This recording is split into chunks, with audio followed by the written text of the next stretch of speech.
ಹವಾಮಾನ ಕೇಂದ್ರ ಬೆಂಗಳೂರು.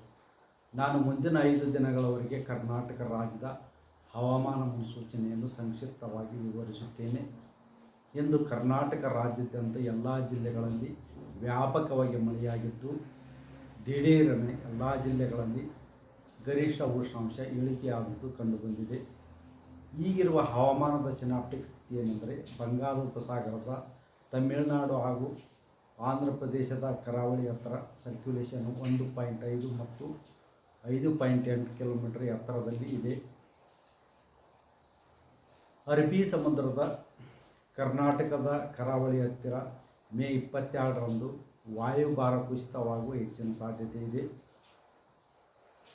ಟ್ರಫ್ ಕೂಡ ಕರ್ನಾಟಕದ ಒಳನಾಡಿನಲ್ಲಿ ಇರುವುದರ ಹಿನ್ನೆಲೆಯಲ್ಲಿ ಬೆಂಗಳೂರಿನಲ್ಲಿ ಮೇ 20ರಿಂದ ಮೇ 23ರವರೆಗೆ ಗುಡುಗು ಮಿಂಚು ಸಮೇತವಾಗಿ ಮಳೆಯಾಗುವ ಹೆಚ್ಚಿನ ಸಾಧ್ಯತೆ ಇದೆ. ಕರ್ನಾಟಕ ರಾಜ್ಯಾದ್ಯಂತ ಎಲ್ಲ ಜಿಲ್ಲೆಗಳಲ್ಲಿ ಮೇ 20ರಿಂದ ಮೇ 24ರವರೆಗೆ ವ್ಯಾಪಕವಾಗಿ ಗುಡುಗು ಮಿಂಚು ಸಮೇತವಾಗಿ ಮಳೆಯಾಗುವ ಹೆಚ್ಚಿನ ಸಾಧ್ಯತೆ ಇದೆ. ಉತ್ತರ ಕನ್ನಡ, ಉಡುಪಿ, ದಕ್ಷಿಣ ಕನ್ನಡ, ಬೆಳಗಾವಿ, ಧಾರವಾಡ, ಹಾವೇರಿ, ಶಿವಮೊಗ್ಗ, ಚಿಕ್ಕಮಗಳೂರು, ಹಾಸನ, ಕೊಡಗು ಜಿಲ್ಲೆಗಳ ಕೆಲವು ಕಡೆ ಭಾರೀ ಹಾಗೂ ಅತಿ ಭಾರೀ ಮಳೆಯಾಗುವ ಸಾಧ್ಯತೆ ಇದ್ದು, ಮೇ 20ರಿಂದ ಮೇ 23